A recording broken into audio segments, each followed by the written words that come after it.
All right. Oh, what's going on, guys? See if we can get some people in here. I have about a million messages about how yesterday went. Um, I just woke up like an hour ago, so I haven't really um, digested it fully. But I know people want a follow up and they want to see what happened and stuff like that. So I figured I'll go live on here, talk a little bit about the experience and what I learned from it and what I need to work on and all those types of things. Because I know people keep asking and I keep answering everybody, but it's still so many people. So I'll talk about what I thought about it. A couple people joined up. Hey, if you guys could share it on some of your social media platforms, whatever you're on, Facebook or fucking whatever, be cool. Get some more interaction here. If you guys have any solid questions, let me know, and I'll try to answer them. So basically, oh, Canada number one. Oh, yesterday Canada was number one. So a couple days ago, Devon hit me up, and he was coming out here, and he wanted a match. And like, for those of you that don't know me, I've been such a big Devon Larratt like fan and follower like my whole career, right? Since I've been in the sport, almost like 10 or 11 years ago, I started messaging Devon like in the first like 3 months of me being in the sport, and he responded. So I've been talking to Devon my entire arm wrestling career and like following his uh, philosophies and stuff like that, like everybody else does. Same as everybody else. That was me, man. Devon was the guy. Also, because he's tall like me, and so I knew okay, I could learn from that guy. So that's the guy I was following for a long time, and still am, right. And over the years, though, he became a good buddy of mine. But still, like in a lot of ways, especially when it comes to arm wrestling, like man, that's the guy, right? To me. Um, and so definitely one of my biggest goals in my life is going to be at some point in like a legit match when I'm all ready to beat Devon, right? That's going to be something that's important to me for sure. So Devon reached out to me and a few days ago and was just like, hey, I'm going to be out there. You want to have a match?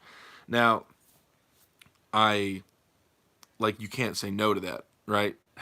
You can't say I at no point like I know I'm not at that level yet, right? I mean, I've openly said it a bunch of times in a bunch of interviews. Like the peers and the people I think I'm around, it's like once is a step below that. That's fine, right? And but I wouldn't have been ready to call Devon out for a match for like a year and a half or 2 years. But you don't say no if they ask, of course, right? So you go out there and you do your best.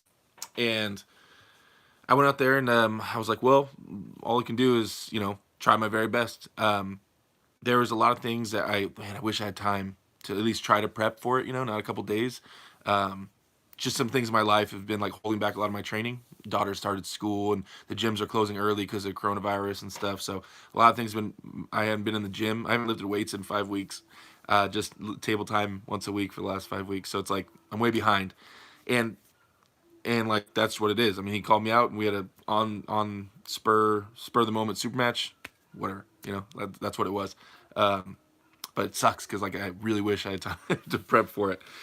So we get to the match and I'm like, okay, I'm just gonna do my best. I'm gonna psych myself up and give everything I do have at him, and we'll see what happens. Last time we pulled was about 4 or 5 months ago, and at a practice, and he it was a practice. Don't get me wrong, but that was all the knowledge I had to go off of. Really, like as far as like in person, one-on-one knowledge, and my hand felt really good last time, and I was like, okay, so I think I might have a chance in the hand area. Um, so I'm gonna go for that. Like that'll be the thing I'll try to bank on. Um, and then I wanted to do WAF rules so that way I could, if I needed to, I could get a restart because obviously everybody knows you don't want to get in a grinder with Devon. You don't want to get an endurance match with Devon Larratt. So I was like, cool, I'll do WAF rules so that way if I start getting in a grinder, I'll lift my fucking elbow and get a restart. I know it's a little cheap, but at the same time, like Devon cheats, so I don't feel bad about it. So that was the intention, right? Turns out we didn't end up having a referee basically at all, which sucked. Um, so yeah, so in the grips and stuff, and we're gripping up outside first match. Felt good. Like my hand felt like it was gonna hold up. I felt like my hand was gonna do okay, and I think he felt that little angle too. And then he's like, all right, yeah, fuck that. So then we went to the straps, like immediately wouldn't hold on. And in the straps, um, he, first off, Devon is like the best in the world at super matches, or one of the best in the world at super matches. And one thing that was really prevalent was how good he is at this whole process. Like, I've had a few super matches. I've had like five or so in my career. I don't know how many he's had and how high profile ones he's had, and it's like a lot, and he's good at it. You can feel he's in his comfort zone as far as just the cheats and the talking and the whole like trying to overpower the refs, and like while he's cheating he's yelling at the ref, just say go, just say go, and like trying to control the conversation. And but yeah, so it's like, it was one thing that was apparent was like how much better he is than me at super matches, for sure, hands down, right?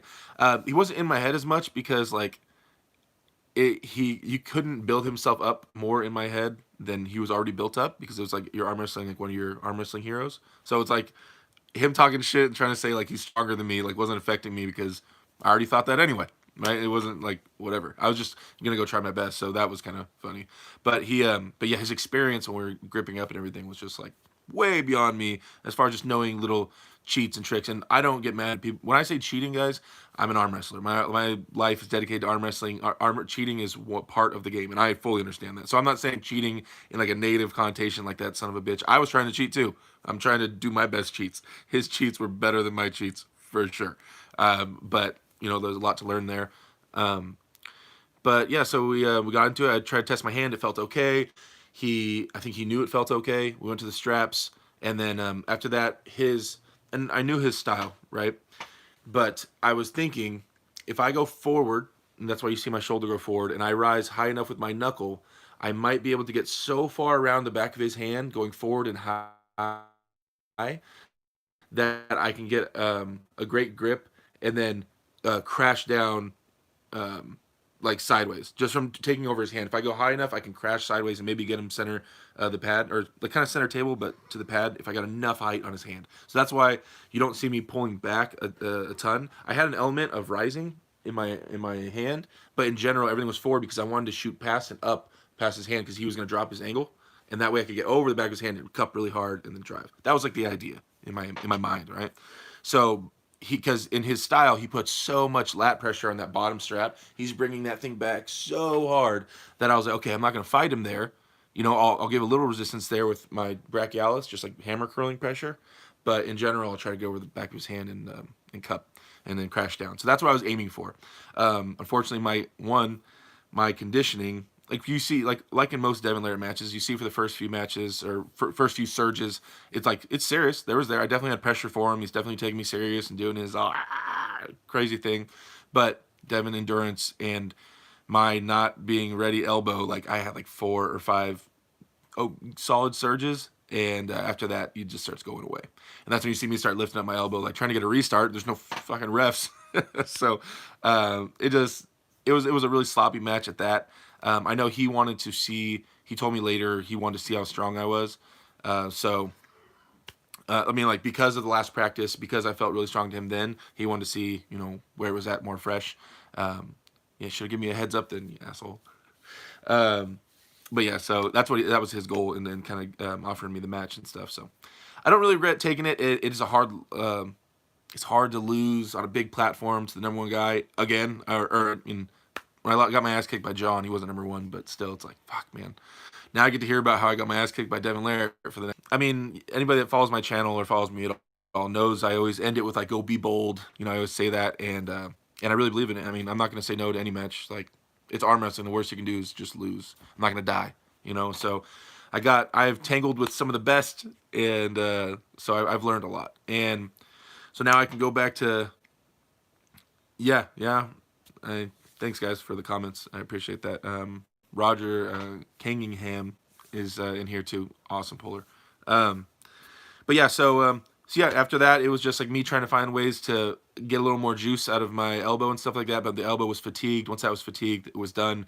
He just randomly said, "You want to do left hand?" I said, "Okay, we can do left hand too." I ended up straining muscles in both my forearms and in my left brachialis. So like I can barely even a fist right here. I get shooting pains through both my arms, but it's good because I went to failure. I went until there was nothing left for sure. Um, so yeah, I wasn't trying. People were wanting me to get all cocky and start talking shit. Like, dude, I was just gonna go try my best. Like that's all I could do.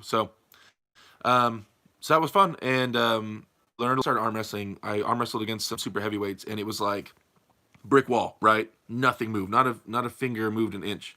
That wasn't the case with Devin. He's stronger than me, but not like there's a mountain in front of me, and I can see the trail now. I can see the way up, and so it's like that's good as far as just strength is concerned. It's not like unseeable, like I can't even fathom how strong he is, right?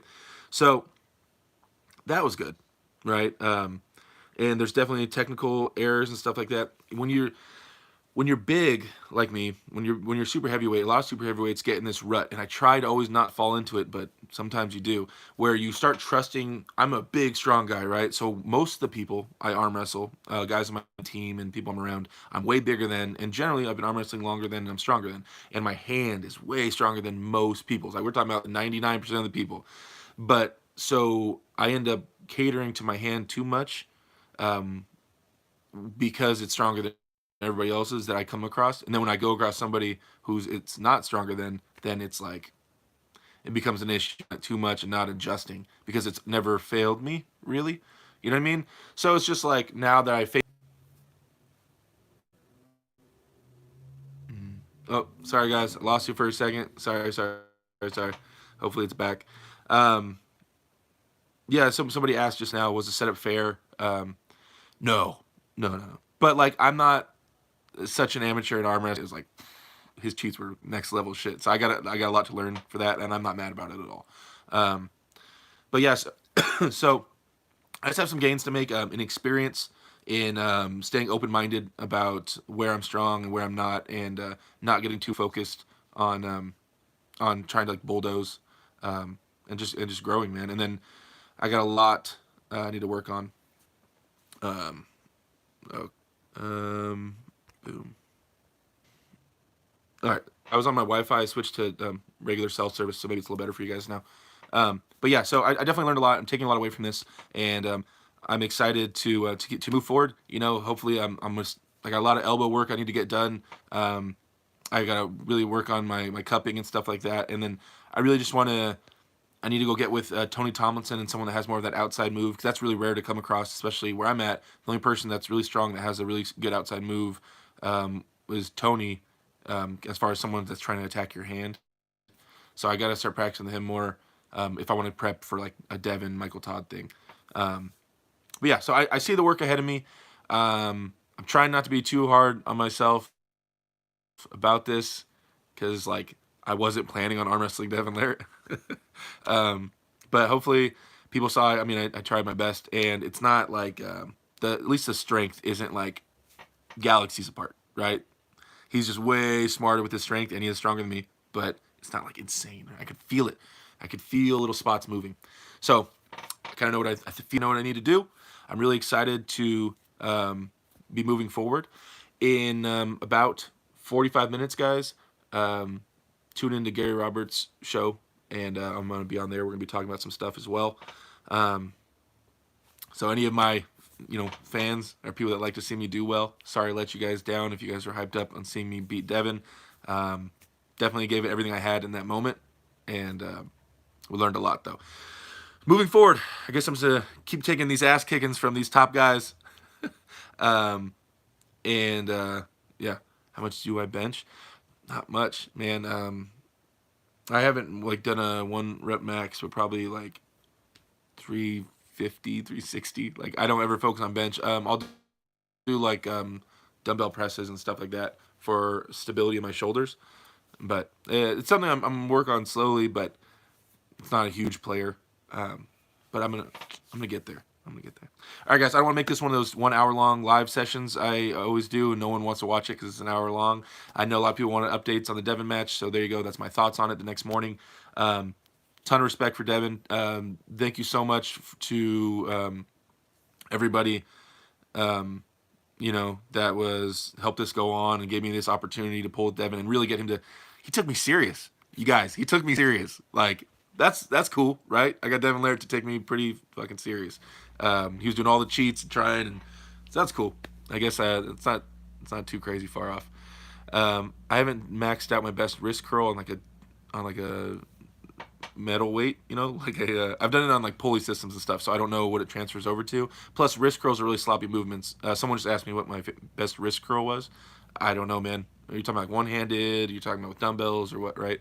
So, all right, guys. I appreciate all the support, guys, and everything like that. It's really awesome to know some people. Not everybody's probably talking shit on me. I haven't even looked in the comments on Devon's video of the match. I can't imagine what people are saying. We'll get there. We'll get there. A lot of stuff's coming on the channel, guys. I really, believe me, I think about the YouTube channel all the time, and I really want to keep filming and uploading, and it is a big goal of mine. And yeah, you guys, I don't feel like it's too far. I don't feel like it's too far. So we'll get there. All right, guys, thanks for tuning in. And if you guys ever have any questions, you can just private message me. I answer everything, and I'll help anybody out if they ever want to talk or have anything they want to ask me. So, all right, guys. See you guys later.